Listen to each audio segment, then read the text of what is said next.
Despite state law that says South Carolina's entire fleet of school buses should be replaced every 15 years, your son or daughter here in Horry County could be riding on one that is almost double that age. One lawmaker says this issue isn't being taken seriously, and he's working on what he calls a long-term fix to this problem by taking the control over these buses out of the state's hands and putting the responsibility on each school district. Here in the state of South Carolina, we have poor infrastructure. We have a poor bus fleet, and those are a mixture for a perfect storm. This legislative session will be the third time Representative Wendell Gilliard has introduced his proposal to privatize school buses in South Carolina. You can't keep going through revolving doors, especially when you're talking about the safety of our students, okay?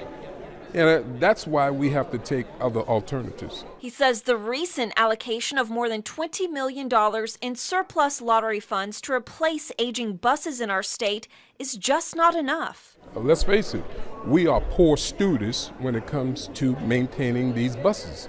Are we really serious about, progressing with these school buses, caring about the safety of our children? Well, the only answer to that would be privatization. Other states are doing it. It's very successful.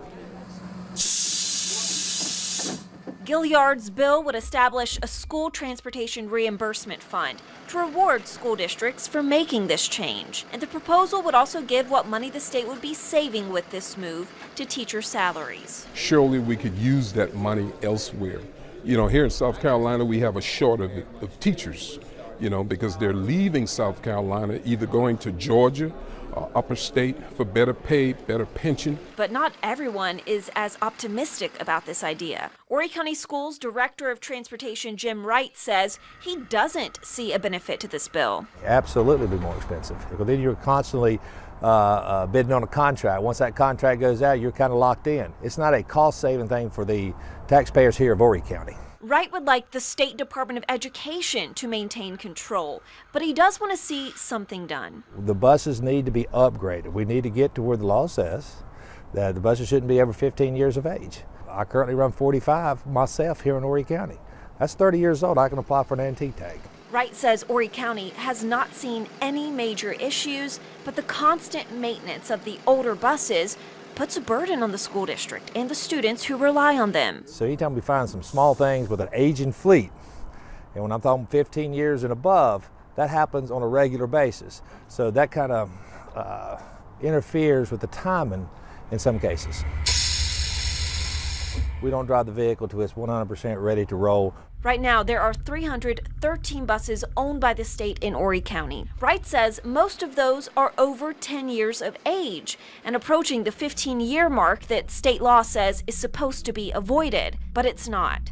Wright says more than 50 of the school buses being used to take children to class in Horry County are almost double that age, sitting between 28 and 30 years old.